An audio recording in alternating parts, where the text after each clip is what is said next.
नमस्ते, मैं सौरभ द्विवेदी। आपने उड़ीसा के बरहामपुर का नाम सुना है। मैंने पहली बार 90 के दशक में सुना था, जब उस वक्त के प्रधानमंत्री पीवी नरसिम्हा राव चुनाव लड़ने के लिए इस लोकसभा में पहुंचे थे। लेकिन आज कहानी बरहामपुर के एक दूसरे लड़के की, जो देश का चौथा राष्ट्रपति बना। उनका नाम था वराह वेंकट गिरी, वीवी गिरी। कहानी गिर की नहीं सुनाऊंगा, कहानी उनके एक ऐतिहासिक असमंजस की सुनाऊंगा, बेबसी की सुनाऊंगा, जो दो फासलों पर फैली है और जिसके बीच 41 साल का फर्क है। 1923 में आयरलैंड से वकालत की पढ़ाई करके लौटे कांग्रेस के नेता वीवी गिरी ने देश की पहली रेलवे यूनियन बनाई। उसके बाद कांग्रेस की नेतागिरी करते रहे। जब नेहरू की सरकार बनी तो लेबर मिनिस्टर बने, हारे तो गवर्नर बने।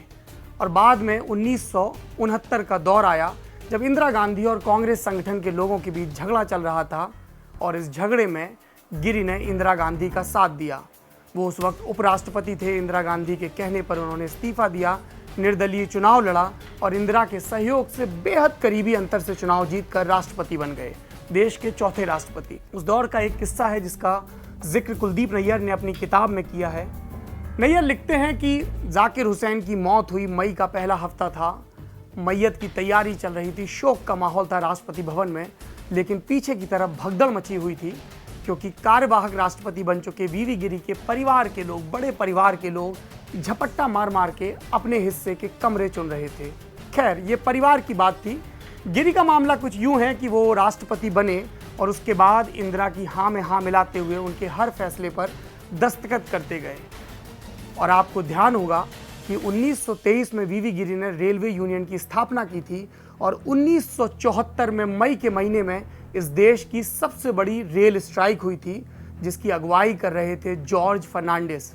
इंदिरा गांधी की सरकार ने पूरी क्रूरता के साथ स्ट्राइक को कुचल कर रख दिया था। हजारों की गिरफ्तारियां हुई थी। देश में इकलौता ऐसा मौका जब रेल के चक्के रुक गए थे। और इंदिरा गांधी के इस फैसले को वैधानिकता मुहैया कराई थी राष्ट्रपति वीवी गिरी ने। कैसा लगता होगा जिन मजदूरों के साथ आपने मुट्ठियां भींची, एकता के नारे लगाए, उन्हीं के वंशज देश में अपनी जायज मांग के लिए आंदोलन कर रहे हैं और आपके नाम पर चल रही सरकार उनको कुचल दे। वीवी गिरी चुप रहे। उन्हें लगा कि 74 में इंदिरा उन्हें दोबारा मौका देंगी। मौका नहीं मिला और सांत्वना पुरस्कार के रूप में अगले साल इंदिरा ने उन्हें रिटायरमेंट के 1 बरस बाद भारत रत्न की उपाधि से नवाज दिया। वीवी गिरी को सिर्फ 2 वजहों से याद किया जाएगा। पहला, वो राष्ट्रपति जो इंदिरा गांधी के समर्थन के दम पर निर्दलीय होते हुए भी चुनाव जीता, या एक ऐसा आदमी जिसने रेलवे यूनियन की शुरुआत की और जिसके नाम पर रेलवे का सबसे बड़ा दमन चक्र चला। सियासत के ऐसे ही लल्लन टॉप किस्सों के साथ हम फिर हाजिर होंगे। शुक्रिया।